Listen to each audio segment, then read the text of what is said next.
رمضان ده رحمة من ربنا، نعمة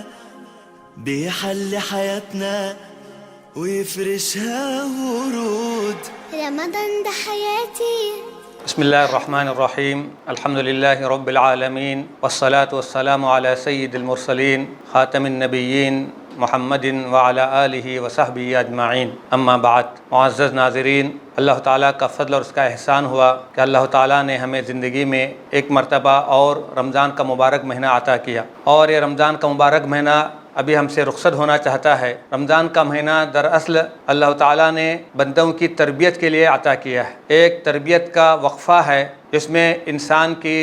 اعمال کی اصلاح ہوتی ہے۔ اللہ تعالیٰ اپنے بندوں کے اندر تقوی کی کیفیت کو پیدا کرنا چاہتا ہے، اور اللہ تعالیٰ اپنے بندوں کو اللہ کی نافرمانی اور معصیت سے بچانے کی تربیت دینا چاہتا ہے۔ چنانچہ رمضان کے مہینے کے اندر ایک مہینے تک اس بات کی مشق کرائی جاتی ہے اور اس بات کی پریکٹس کی جاتی ہے کہ جو چیزیں عام حالات کے اندر، عام دنوں کے اندر بندوں کے لیے جائز ہے، اس کو بھی ایک وقفے کے لیے ناجائز اور حرام قرار دیا جاتا ہے، تاکہ بندہ ایک مہینے تک روزہ رکھ کر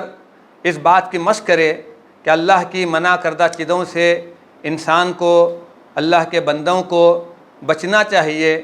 اور اس سے اجتناب کرنا چاہیے، اس سے پرہیز کرنا چاہیے۔ لہذا روزے کا مقصد یہی بیان کیا گیا، اور روزے کی فرضیت کا مقصد یہی بیان کیا گیا کہ لعلکم تتقون، تاکہ تمہارے اندر تقوی پیدا ہو جائے اور تمہارے اندر اللہ کا خوف پیدا ہو جائے، تمہارے اندر اللہ کی نافرمانی سے بچنے کا جذبہ پیدا ہو جائے، اور تمہارے اندر اعمال اور اطاعت کا جذبہ پیدا ہو جائے، شوق پیدا ہو جائے۔ لہذا جب رمضان کا مہینہ ہم سے رخصت ہونا چاہتا ہے اور ایک مہینے تک ہم نے روزہ رکھ کر اس بات کی مشق کر لی اور اللہ کے حکم کو پورا کرنے کی کوشش کی، تو ابھی رمضان کے بعد بھی ہم کو اپنی زندگی کا جائزہ لینا چاہیے، اور اس پریکٹس اور اس مشق کے بعد، اس تربیت کے بعد اپنی اگلی زندگی کے اندر اسی کیفیت کو پیدا کرنا چاہیے۔ اس لیے قرآن مجید کے اندر جہاں رمضان کے روزے کی فرضیت کا تذکرہ آیا، اس کے بعد کہا گیا وَلِتُكَبِّرُوا اللَّهَ عَلَى مَا هَدَاكُمْ وَلَعَلَّكُمْ تَشْكُرُونَ۔ اللہ تعالیٰ نے جو تم کو رمضان کا مہینہ عطا کیا، اللہ کی اطاعت کی جو توفیق عطا کی،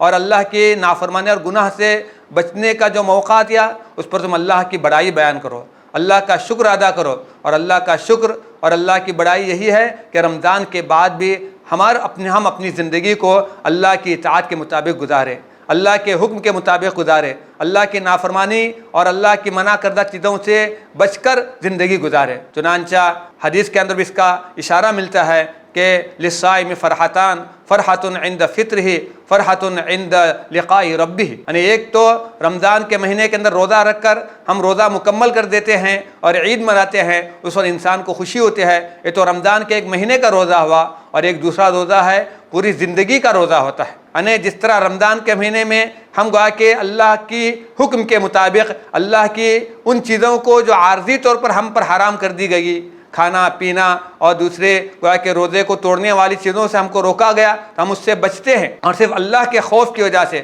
اور اللہ کے خیال کی وجہ سے گویا کہ اس سے بچتے ہیں اور اس میں کسی طرح کی کوتاہی نہیں کرتے۔ اس طرح ہم رمضان کے بعد بھی ہماری پوری زندگی اس طرح گزار دے کہ گویا کہ ہم اللہ کی منع کردہ چیزوں سے بچے، اللہ کے حقوق کی رعایت رکھے، اللہ کی اطاعت فرمانبرداری کے کاموں کے اندر سبقت کرے۔ جس طرح رمضان کے اندر اعمال کا شوق پیدا ہوتا ہے، اطاعت کا شوق پیدا ہوتا ہے، تلاوت کا شوق پیدا ہوتا ہے، نمازوں کا شوق پیدا ہوتا ہے، یہ کیفیت ہماری ایک مہینے تک اس کی مشق کرنے کے بعد رمضان کے بعد بھی باقی رہے۔ رمضان کے اندر جو اعمال ہم نے پابندی سے کیے، اس کا اہتمام رمضان کے بعد بھی ہو۔ جس طرح نمازوں کا اہتمام ہم نے رمضان کے اندر کیا، رمضان کے بعد بھی اسی طرح نمازوں کا اہتمام ہو۔ جس طرح تلاوت کا اہتمام ہم نے رمضان کے اندر کیا، رمضان کے بعد بھی اسی طرح کا تلاوت کا شوق اور تلاوت کا جذبہ ہو۔ دعاؤں کا اہتمام کیا، اللہ سے لو لگانے کی کوشش کی، اسی طرح رمضان کے بعد بھی ہماری گویا کہ حالت یہی ہو کہ ہم رمضان ختم ہوتے ہی ان اعمال سے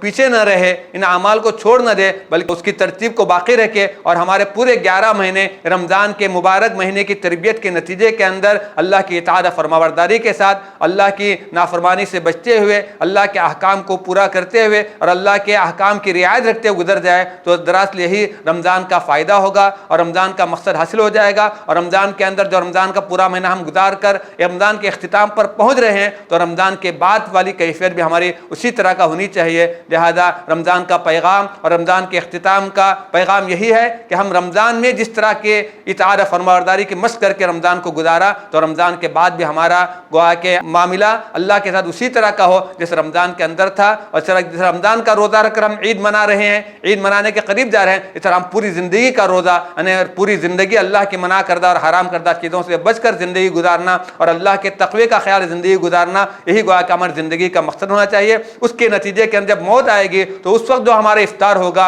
اللہ کی منع کردہ چیزیں جو دنیا کے اندر ہمارے لیے ناجائز تھی، موت کے بعد جو ہمارے جائز ہو جائے گی، اس وقت جو ہماری خوشی کا جو ٹھکانہ ہوگا وہ ہم اس کو بیان نہیں کرتے۔ اللہ تعالیٰ اسی وجہ سے اللہ کے نبی صلی اللہ علیہ وسلم فرمایا للصائم فرحتان فرحۃ عند فطرہ وفرحۃ عند لقاء ربہ، اللہ کی ملاقات کے جو خوشی ہم کو حاصل ہو جائے گی وہ خوشی کا ہم اندازہ نہیں لے سکتے۔ اللہ تعالیٰ سے دعا ہے اللہ تعالیٰ ہم رمضان ہمارا جس طرح گزار دیا ہے، رمضان کے بعد بھی ہماری زندگی اسی طرح گویا کہ اللہ کی اطاعت فرمانبرداری کے ساتھ اللہ کی نافرمانی اور گناہوں سے بچتے ہوئے گزارنے کی توفیق عطا فرمائے۔ وآخر دعوانا ان الحمد للہ رب العالمین۔